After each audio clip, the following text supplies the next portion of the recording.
let it be a cautionary tale, or not, whatever, it's your life, do what you want.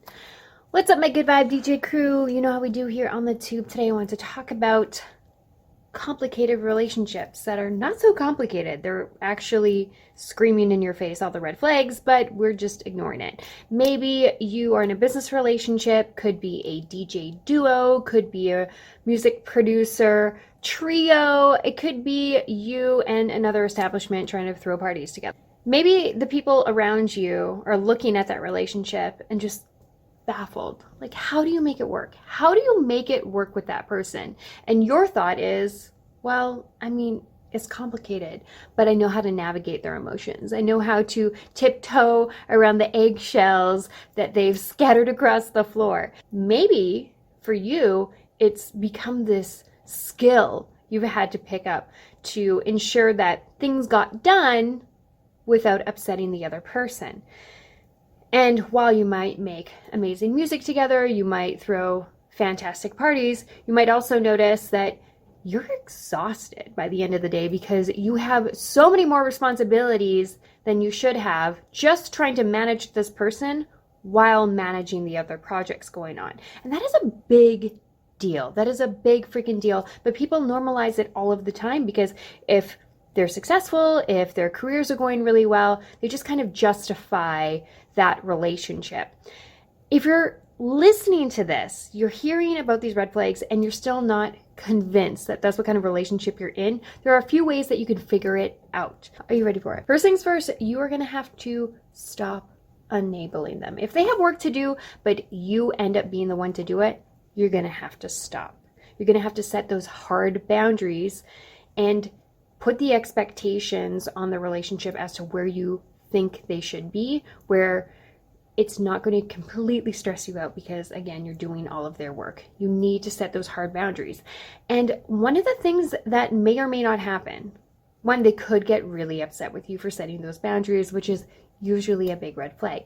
But they might also start love bombing you, apologizing, and that's all great and fun, but the behavior has to match. So if they say, no, thank you for letting me know about these boundaries, that's really important to me, I appreciate you sharing them, but then they continue to cross those boundaries, and or you say, you know, I'm responsible for my stuff, you need to be responsible for yours, I just don't have the time to do it, and they agree with you, but then they turn around and they start asking you for help all of the time, they're not respecting your boundaries. You need to get comfortable with being uncomfortable. And that might look like not defending yourself when this person comes at you and wants you to explain why you're setting these boundaries up. You're not there to convince them of why that is a boundary for you. It is your boundary and you're allowed to have. So you're going to need to stop problem solving for them. If they have a situation and they're having a difficult time with it, you can say, that sucks. And I know you're going to figure this out. I know you can do it. I know you can figure it out. Best of luck.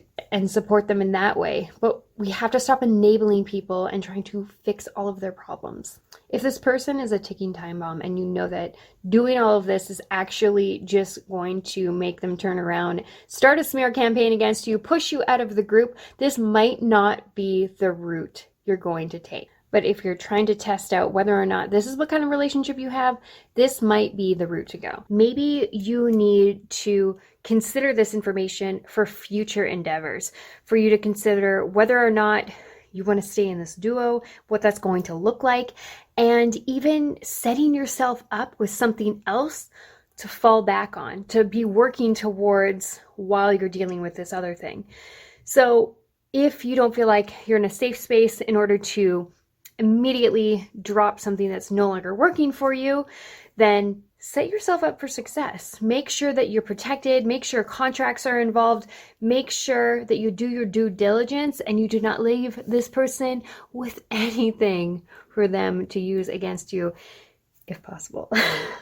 Don't worry. If it's a toxic person, trust me when I say that the story will always write itself. You do not have to say one negative thing about a person that is, just using your kindness and empathy in order to get whatever it is they want, their supply. So if you do find yourself in this situation and you do have to back away and you have to make different decisions, take it as a lesson learning experience. And please, please, please, please do not ignore those red flags. Do not make excuses for people's poor behavior. Set boundaries, stick to them, because that is going to be your saving grace when it comes to situations like this, because we can't get away from them.